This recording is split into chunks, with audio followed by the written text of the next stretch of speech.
Hello friends, नमस्कार। आपके अपने channel your tax about India पर मैं कौशल किशोर एक बार फिर से आपका हार्दिक स्वागत करता हूं। फ्रेंड्स, आज के इस ट्यूटोरियल में हम लोग डिस्कस करेंगे ट्रिपल सी चैप्टर 4 में चार्ट्स के बारे में। ठीक है, तो मैंने समय बचाने के लिए कैल्क ओपन कर रखा है और यहाँ पे डेटा भी बना रखा है। यहाँ पे हमें basically pie chart, bar chart और लाइन चार्ट के बारे में पढ़ना है, लेकिन इनके अलावा और भी चार्ट टाइप होते हैं। ठीक है, तो कितने चार्ट्स होंगे पहले हम वो देख लेते हैं। जैसे हम चार्ट को लगाने के लिए यहाँ पे जब क्लिक करेंगे तो हमारे पास इस तरह से एक डायलॉग बॉक्स आ जाएगा। ठीक है, या फिर हम यहाँ से अगर क्लोज कर देते हैं और हम डायरेक्ट इंसर्ट मेन्यू पे जाएंगे और चार्ट पे जाएंगे तो भी यही आएगा। ठीक है, तो देखिए बेसिकली यहाँ पे चार्ट्स के 10 टाइप्स हैं, जैसे column, bar, pie, area, line, X Y, इसी को स्कैटर चार्ट बोलते हैं, bubble, net, stock, column and line. और ये इसके स्टेप्स हैं, ये 4 स्टेप्स हैं और 4 स्टेप में आप कोई भी चार्ट लेके पूरा चार्ट जो है कंप्लीट इंसर्ट करा सकते हो। ठीक है, तो अभी सबसे पहले तो आपको ये नोट डाउन करना है कि टोटल टाइप्स कितने हैं।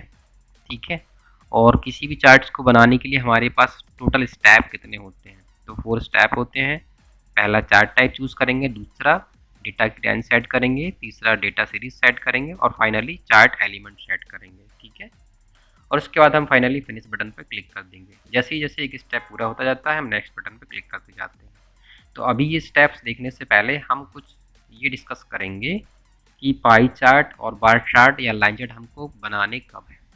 ठीक है, तो मैंने एक शॉर्ट लिस्ट बना रखी है संक्षिप्त में, ताकि आपको क्लियर हो जाए कि आपको कॉलम चार्ट कब बनाना है। तो कॉलम चार्ट का प्रयोग कब करेंगे, देखिए, it is use to compare values across categories. जब भी हमें कैटेगरीज वाइज वैल्यूज को कंपेयर करना हो तो हम कॉलम चार्ट लेंगे। और लाइन चार्ट कब लेंगे, it is use to display trends over time. यानी हमारे पास कुछ ऐसा डेटा है जिसमें समय का भी रुझान आ रहा है, तो उसको भी हमें डिस्प्ले कराना है, तो हम लाइन चार्ट ले सकते हैं। और पाई चार्ट कब लेंगे, it is use to display the contribution of each value of total to a total.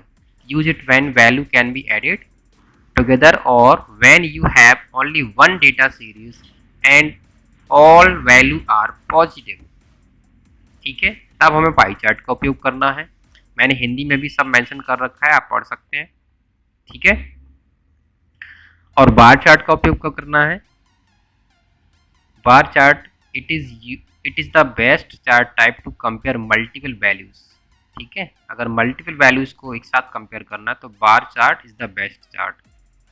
अगर हम बात करें एरिया चार्ट की, it emphasises the difference between several sets of data over a period time. तो इस condition में आप area chart का उपयोग कर सकते हैं। ठीक है, साथ ही साथ अगर हम बात करें एक्स वाई चार्ट या स्कैटर चार्ट की, तो this type of charts compare pairs of value. Use it when the values being charted are not in x-axis order or when they represent separate measurement. तो इस condition में हम scatter chart अथवा x Y chart का प्रयोग करेंगे।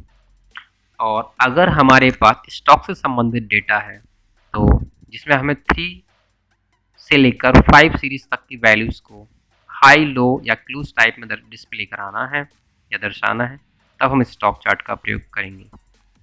साथ ही साथ एक बबल चार्ट भी होता है, जिसको हम हिंदी में, जिसका अगर हम नाम देखें तो तितर बितर चार्ट के नाम से जाना जाता है, लेकिन ये काफ़ी कॉम्प्लिकेटेड हिंदी हो गई है, तो आपको तितर बितर चार्ट नहीं समझना है, आपको केवल रिसैम्बल चार्ट समझना है। ठीक है, resemble the scatter chart but compare the set of 3 values instead of 2। तो यहाँ पे 2 की बजाय 3 वैल्यूज कंपेयर एक साथ हो सकती हैं। The size of third value determine the size of bubble marker. Bubble marker के द्वारा ये थर्ड वैल्यू जो है डिटरमाइन की जाती है। ठीक है, तो ये कुछ बेसिक इंपॉर्टेंट पॉइंट थे जिनके बारे में आपको पता होना ज़रूरी है, तभी आप ये समझ पाएंगे कि आपको कौन सा चार्ट कब अप्लाई कराना है। और चार्ट इंसर्ट कराने का मेन उद्देश्य होता है कि डेटा को एनालाइज कैसे करना है, तो डेटा को एनालाइज करने के लिए ही चार्ट या ग्राफ का प्रयोग करते हैं। ठीक है फ्रेंड्स, ये बात महत्वपूर्ण है, डेटा को एनालाइज करने के लिए ही हम चार्ट का उपयोग कर रहे हैं। अब हम बात करते हैं चार्ट को बनाना कैसे है। तो बहुत आसान है, जैसे मेरे पास ये डेटा है तो मुझे सिंपली इस डेटा को सिलेक्ट कर लेना है। मान लीजिए मैंने ये डेटा सिलेक्ट कर लिया है। ठीक है, अब सिलेक्ट करने के बाद या तो मैं इस चार्ट बटन पर क्लिक कर दूं या फिर इंसर्ट टैब पे जा करके चार्ट पे क्लिक कर दूं। तो इस तरह से मेरे सामने एक डायलॉग बॉक्स आ जाएगा चार्ट विजार्ड का। ठीक है, जहाँ पे देखिए चार्ट टाइप में कॉलम सेलेक्ट है, तो हमारा इस तरह से रिप्रेजेंट हो रहा है चार्ट। यहाँ पे इस तरह से ये सब्जेक्ट दिख रहे हैं और यहाँ पे ये स्टूडेंट्स के नेम दिख रहे हैं। और यहाँ से आप कोई भी स्टाइल ले सकते हो, उसी स्टाइल में डेटा बार अपने आप आएंगी। आप कोई भी ले सकते हो, आप चाहो तो फर्स्ट वाले पे ही सेट कर सकते हो, या आप 3D पे चाहो तो 3D वाले पे आप सेट कर सकते हो। और 3D शेप में बहुत सारी शेप्स आती हैं जिनका आप यूज़ कर सकते हो। ठीक है, तो मैं यहाँ पे 3D नहीं ले रहा हूँ, मैं सिंपली पहला ही वाला चार्ट ले रहा हूँ। ठीक है, तो हमारे पास ये बेसिकली 10 टाइप्स होते हैं: column, bar, pie, area, line, X Y, bubble, net, stock, column and line. और फ्रेंड्स, नेट जो नेट से संबंधित डेटा है, ठीक है, तो उसके रिगार्डिंग आप प्रयोग कर सकते हो। ठीक है, नेट वैल्यू कुछ दिखाना हो, नेट से मतलब नेट वैल्यू से संबंधित कुछ डेटा हमारे पास है, इसमें हम नेट का प्रयोग कर सकते हैं। स्टॉक से संबंधित डेटा है तो हम स्टॉक वाला चार्ट बना सकते हैं। कॉलम एंड लाइन चार्ट जो होगा उसमें कॉलम चार्ट की भी प्रॉपर्टीज मेंशन होगी और लाइन चार्ट की भी प्रॉपर्टीज होंगी। ठीक है, तो उसको हम प्रयोग में ला सकते हैं। तो यहाँ से हम कोई भी एक चार्ट चूज करते हैं और यहाँ से चार्ट चूज करने के साथ साथ हम उनका स्टाइल भी ले सकते हैं। फिर ये आता है डेटा रेंज। तो डेटा रेंज कुछ नहीं है, वो रेंज है जो हमने अभी सिलेक्ट कर रखी है, जिस रेंज के अकॉर्डिंग चार्ट में हमारा डेटा डिस्प्ले होगा। ठीक है, और यहाँ पर जो डेटा रेंज है वो डेटा सीरीज इन रो या डेटा सीरीज इन कॉलम में आप सेट कर सकते हो। तो अभी ये कॉलम में सेट है तो कुछ इस तरह से दिख रहा है। अगर आप इसको रो पे लगा दोगे, देखिए मैं रो पे टिक कर देता हूँ, तो यही डेटा इस तरह से दिखने लगेगा आपका चार्ट के अंदर। तो देखिए आपके नेम इस तरफ डिस्प्ले हो गए और सब्जेक्ट इस तरफ आ गए। ठीक है, तो बाय डिफ़ॉल्ट जो सेट रहता है डेटा सीरीज इन कॉलम्स पे टिक, आपको वैसा ही रखना है। उसके बाद अगर हम बात करें फर्स्ट रो एज लेवल और फर्स्ट कॉलम एज लेवल, इन पर टिक लगा है। ठीक है, तो ये लगे हों तो बेस्ट है। अगर ये टिक हटा देंगे तो यहाँ पर जो कॉलम नेम आ रहे हैं, ठीक है, और यहाँ पे जो रो लेवल आ रहे हैं, ये कुछ डिफरेंट्स होंगे। एग्जाम्पल के लिए मान लीजिए हम यहाँ से टिक हटा देते हैं रो एज अ लेवल से, तो क्या होगा, देखिए यहाँ पे चेंजेस हो जाएगा, कॉलम बी सी डी इस तरह से नेम हट जाते हैं ना कॉलम से। अगर आप इस पर चेक लगा दोगे तो ये उसको एज इट इज दिखाएगा, हिंदी इंग्लिश मैथ टोटल। और ऐसे ही अगर आप यहाँ से टिक हटा दोगे तो यहाँ पे 1 2 3 इस तरह से सोने लगेगा कुछ, देखिए, है ना। तो इस पर चेक रहना चाहिए ताकि आपका डेटा सही से एनालाइज हो सके। और ये रेंज आप कभी भी चेंज कर सकते हो। जैसे एग्जाम्पल के लिए अभी आपको चेंज करनी है तो आप इस पर क्लिक करोगे और मान लीजिए आप इतना डेटा रिप्रेजेंट कराना चाहते हो, तो सिलेक्ट कर लिया, तो इतनी ही रेंज के अकॉर्डिंग आपका डेटा देखिए चेंज हो जाएगा, देखिए। तो ये होता है।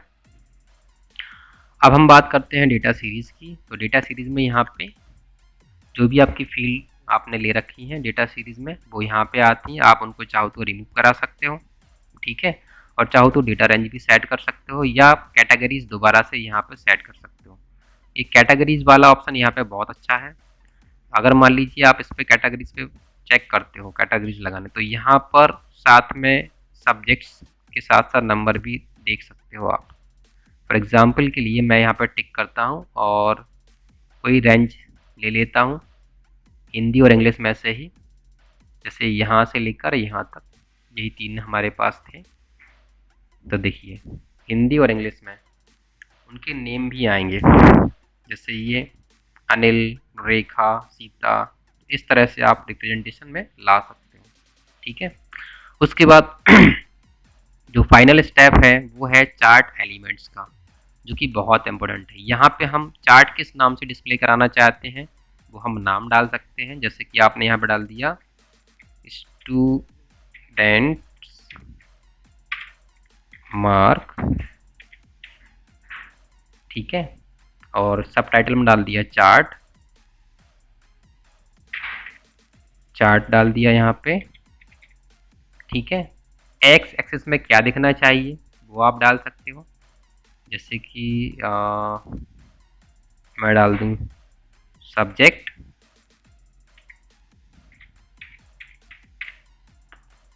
वाई एक्सिस में क्या दिखना चाहिए, सॉरी यहाँ पे आप नेम डाल सकते हैं, नेम, वाई एक्सिस में डाल सकते हैं सब्जेक्ट, ठीक है। तो इस तरह से देखिए यहाँ पे सब्जेक्ट आ गया, यहाँ पे नेम आ गया, और ये सारी की सारी चीज़ें मेंशन हो गई है ना। और जेड एक्सिस अभी हमारे चार्ट में है नहीं, क्योंकि हमने ना ही कोई 3D यूज़ किया ना 4D, इसलिए। और अगर आप ग्रिड लाइंस भी दर्शाना चाहते हो एक्सिस पे या वाई एक्सिस पे, तो आप वो भी दर्शा सकते हो। और आप रिमूव कराना चाहो तो दोनों से रिमूव भी करा सकते हो, ठीक है। इस तरह से हो जाएगा फिर आपका चार्ट। तो बाय डिफ़ॉल्ट वाई एक्सिस पे ये ग्रिड लाइंस लगी रहती हैं इस तरह से, ताकि डेटा सही से रिप्रेजेंट हो, ठीक है। और जब मान लिया पूरा हमारा चार्ट सही से फिनिश हो गया, और ये डिस्प्ले के लीजेंड है कि आप राइट में, लेफ्ट में, टॉप में, बॉटम में कहाँ चाहते हो, तो आप ये लीजेंड भी अपने अकॉर्डिंग रख सकते हो, और फाइनली फिनिश बटन पे क्लिक कर देना है। लीजिए हो गया चार्ट इंसर्ट, ठीक है। तो देखिए कितना आसान था। फिर आप इसको अपने अकॉर्डिंग कहीं भी मूव करा सकते हैं, ठीक है। या फिर इसको आप और कंप्रेस करना चाहें तो कंप्रेस भी कर सकते हैं इस तरह से, ठीक है। तो ये था फ्रेंड्स आज का हमारा जो टॉपिक, कि लिब्रे ऑफिस कैल्क में चार्ट्स को कैसे लगाते हैं अपने डेटा में। तो आई होप आपको ये काफ़ी हेल्पफुल रहा होगा, और बहुत सारे डाउट्स आपको क्लियर हो गए होंगे। लेकिन फिर भी अगर आपका कोई डाउट्स है तो प्लीज़ आप कमेंट्स करिए, मैं उसका रिप्लाई ज़रूर करूँगा। साथ ही साथ अगर वीडियो पसंद आया हो तो वीडियो को लाइक एंड शेयर करना बिल्कुल ना भूलें, और चैनल को भी सब्सक्राइब कर लें। इसी से आपको लेटेस्ट वीडियो की नोटिफिकेशन सबसे पहले मिलेंगी फ्रेंड्स, ठीक है। तो मिलते हैं नेक्स्ट वीडियोज़ में, तब तक के लिए नमस्कार, जय हिंद, जय भीम, वंदे मातरम।